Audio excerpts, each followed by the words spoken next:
3 years later, we're here. Yeah.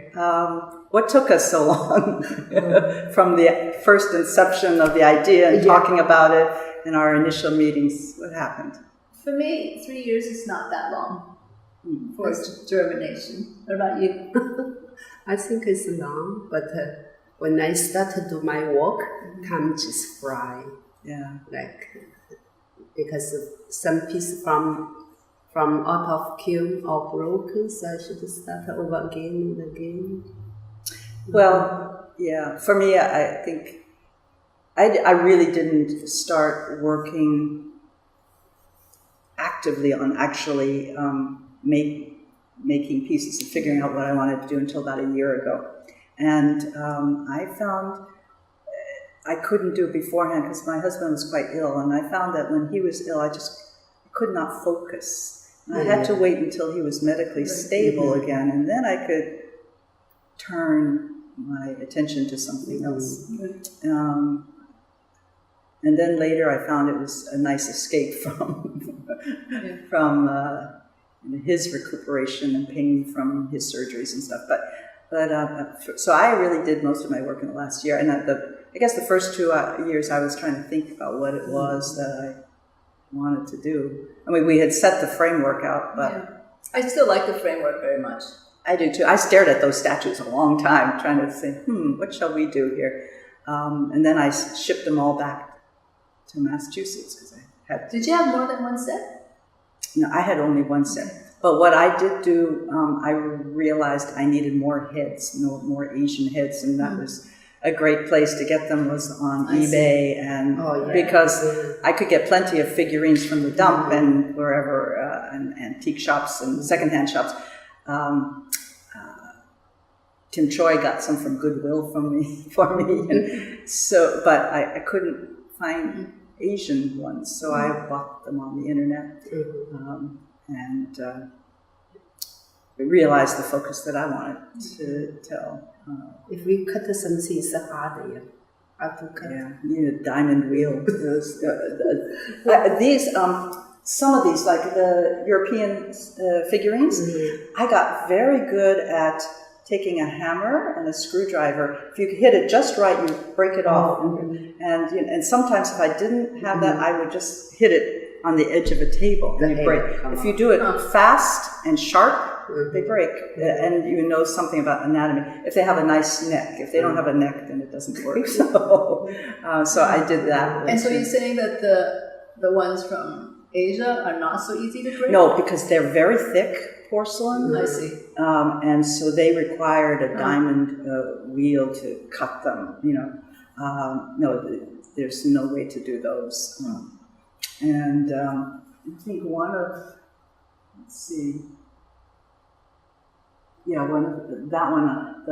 one Holy Family over there had trouble with too, because that was actually one of those thicker porcelain ones. So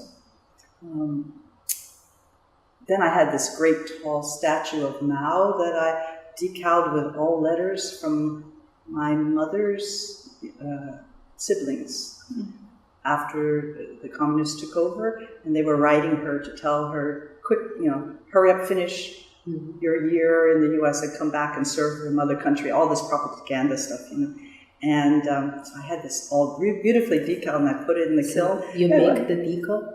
Yeah. And then I opened the kiln, melted, because it turned out it was glass, it wasn't porcelain. And I almost ruined the kiln, but so it was this flat, sharp disc that was all, you could still see all the Chinese characters. Interesting. Is it salvageable as a separate piece? Maybe, the temperature too high, maybe. It was glass, so yes, the temperature was too high because 1400 degrees for decals is too high for glass. Too high. Yeah. But I didn't know it was glass because it was a milk, and I thought there was something a little strange about it, but I figured it was a molded, a slip molded piece. But it turned out it wasn't. So anyway, so did you enjoy the process of thinking about this, or? Well, I think for me the most interesting part of this project is we came up with an idea to limit ourselves. That the goal, I think, is to foreground both the similarity and the differences. And I think the similarities are so funny just because the title of the show is so funny. Like some people just couldn't believe it was so silly. What a silly title! It sounds like some gibberish sound. Yeah. Chen Chen. Didn't hear anything. Yeah. Only thing they know is Chinese. Right. Well, yeah, for the non-Chinese speakers. So I think that's great. I'm very happy with that. I'm also happy with how we all three took on the project in a very different perspective. And I'd like to talk more about that, actually. Our backgrounds are very different. Although that unifying theme, our parents all essentially fled because of the communist takeover, but our lives became very different in very different ways. I think. Because there are so many shows that's organized around categories of sex, gender, race, or ethnicity, and I think that we gave an interesting twist to it. Both by narrowing it down and by opening it up. Yeah. So that I'm happy with. As a matter of fact, I think this is what attracted Jay when he heard the concept. Right. I remember I told you, I said, Jay wants to put this in the museum. She said, he hasn't seen anything. I said, right, he likes the concept. And he loved the concept of the idea that there are these three people who are very different, who all ended up here, and at the University of Hawaii, no less. Right. And our life interpretations of that journey. So, So, Constance, I want to put you on the spot a little bit, because you approach your work from an autobiographical perspective. Am I right? It's your story. No, not my story. Just this kind of art I saw before. When you were very young? So all the sculptures are from objects that you saw. Yeah. And you replicated them.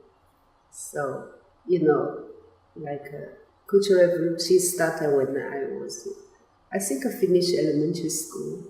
So I saw the student on the street or wear this kind of things, and the shoes only white, school bag only like an army kind of, and everywhere is propaganda of mob. So this is three sculpture I saw, real one. I don't saw the real people. Yeah, right, this way. Yeah. So I don't understand. I just watch them. What's happened, So, not understanding because you're a little kid at that point. I don't know. So you're referring to particularly the one of the intellectual, the one where they're shaming the intellectual? Is that the piece that you're talking about? This is three sculpture. The one with the one on the right. Oh yeah. Did you actually see that? I saw lots of them. That's a very frightening scene. Our house is like a alien. So they just pull somebody out and stand on the chair and put this on. Was it frightening to you when you were a kid? Was it scary? Scary, very scary. My mother came from Hong Kong. They want to cut her pants. So she was very scary. Then she ran away again. I never saw that. We left by then. I've only seen it in films and documentaries. Yeah, I never saw it obviously either. I was born here, but my parents never mentioned anything about it, but I think it was because they were not really told. And as I was growing up, some of the older aunties and uncles, I would hear bits and pieces about, grandmother had to go sweep the streets. She wasn't a street keeper, sweeper by profession. And that my uncles who were professors were sent out to work on a farm, out in the middle of way, thousands of miles away. So I didn't. Did your parents experience any of that? Not directly. No. I mean, they left I grew up hearing about these stories, but not to my family directly. We already were in Hong Kong at the time. Mm-hmm. Now, your parents left for Hong Kong because of the communists? They had left. My father had returned to China. He was already in Hong Kong to go to college, but because of the Cultural Revolution, he came back. He was there for college, but he returned to Hong Kong again. And my mother, they were both there. They didn't know each other yet. I think this kind of targeting particular communities is very specific to this period of history, but it's still so relevant today, Yes. So, I mean, I'm not sure it's more relevant, but certainly it's still very frightening in many places around the world. Yes. My parents met in the U.S. They came to do postgraduate studies. Both, my grandfathers had come to the U.S. also for education, and then after they finished, they went back to their families in China. And my parents, each of them had that same intention to go study, because both sides of my family thought that the U.S. was the gold standard for education, for technological and scientific advances. So they were studying and going to go back too, and found they couldn't get back. And that's when they made it. And then my mother got pregnant with me, and they had me, and they said, so they made a conscious decision that we can't go back, and if we did, it's not the China that we knew. So let us become Americans and make sure our daughter is an American. What about their parents? Were they still in China? My paternal grandfather was still there. My paternal grandmother had died already. And on the other side, my maternal grandmother was still there. My maternal grandfather had died. My father was able to help sponsor and get all of his siblings and his father out of China to California. My mother's entire family stayed in China. They were, yeah. You have family there still, huh? I don't have family. None. No. Your father died? Father passed away, and I have 3 sisters in Hong Kong. Yeah. All my aunts and uncles on my mother's side are in China. So I take you to China someday. Well, that's another story for another time. But I'm actually, I was requested by my mother not to have any contact with my uncles. Actually, Interesting. yeah. Just visit me. It's a story for not this discussion, but it's. So I was asking Constance earlier whether she was working from a self-portrait or autobiographical perspective, and you were drawing from your childhood. And I was thinking that, Diane, your work is more like political commentary. Would you say that's fair? Mine is actually also a bit autobiographical as well, but yes, also political commentary. I say it's a little autobiographical from the standpoint of I obviously make some statement about religion as well, and that was based on my growing up and going to Catholic school as a child, even though I wasn't even baptized. But my parents thought the discipline was better in a Catholic school.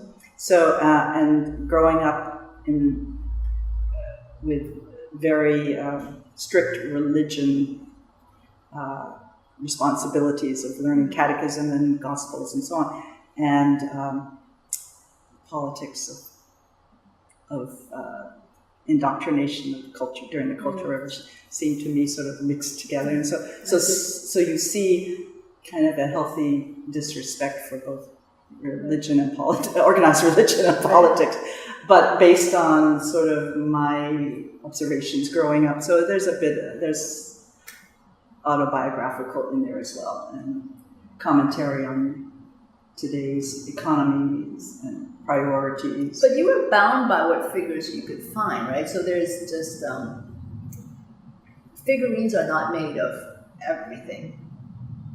Like I would say that a very small sliver of life's activities or persons would be turned into this type of figurines. So I think that you're not only commenting on religion, but just the fact that they warrant representation in popular culture already. I think that drives your work as well. For example, this is very autobiographical, sort of, in a way. This one is called "She's a Westerner," and it's because I grew up in this small rural town in Southern California, and I had to learn to play a musical instrument. All good Chinese children do, right? So my parents chose the accordion. That's hysterical. So I was this. Do you still play? Oh no! I got, but I had this. I was a little girl, so I had this huge full keyboard accordion, and I had to learn square dancing. And we went to square dances, and I dressed just like that with a kerchief, and you know. Is that young? No, it could be, but no, it's not, because I hadn't met him back then. But you know, so I thought, you know, so this was a little. It was sort of my reminiscing growing up, having to learn the accordion and square dancing and going to square dances and then calling this "she's a Westerner" because that's what the Chinese always call me, right? They say, "Oh, she's a Westerner, she's not Chinese." Yeah. So that's kind of commentary there. But yes, there's a lot of political stuff, I guess. Tell us about yours. I think that, to me, the show is most interesting because we work from different methods, right? So autobiographical mixed with political commentary, but I think that mine doesn't deal with me really at all, but about geopolitics. You know, the idea of China. Continuum from one to the other. The idea of China that you can never really get at it, because in the U.S. is always about the U.S. when we talk about China. We use China to talk about what U.S. is not, whether it's true or not. So that's kind of the whole thing I've been working on from the very beginning. It took me forever to figure out how to do it. I'm quite happy with it. And so tell me the significance of the white. Is that the China you don't really know? Is that... I think that I actually see it from those little people's perspective, that they look and they can't see themselves, and we can't see them. They remain completely opaque to everyone. And it's, I've been working with the Rorschach idea for a long time, that it folds out from the middle, but it's emptied of meaning, and anybody can just dump meaning onto it. Yeah. And so the piece kind of opens up that way too, and there's like 1, 2, 3, 4 shadows, 3 circles, 4 circular forms.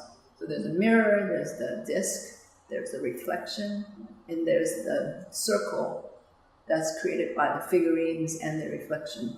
So it's all very self-referential, and you can't escape this cycle. And I think that's great to look at the single topic from so many different perspectives. Yeah. I'm very pleased how the exhibition came out.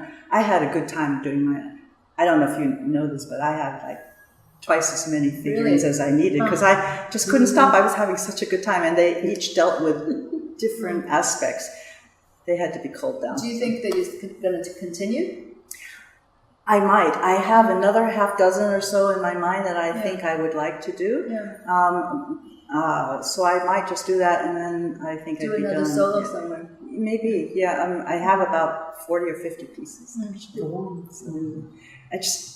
I would make myself laugh doing them sometime. There's not enough space in this gallery for either of your work. I think that it really could benefit from having more pause between them to see them more clearly. Maybe. I sort of initially thought it would be like a China cabinet, where everything's kind of jammed together. Yeah. And I had envisioned, like, say, 3 rows, so that you couldn't really see the top ones all that well, but you could kind of see them, I see. And that's sort of what I initially visualized. So I wasn't worried about that crowded, sort of cluttered China cabinet look. I think Jay didn't like that and wanted it to be a little bit more streamlined, so he cut more pieces out and put them up. And he's the curator, he's the expert, so I left it as is. Yeah. But I mean, like a single shelf stacked.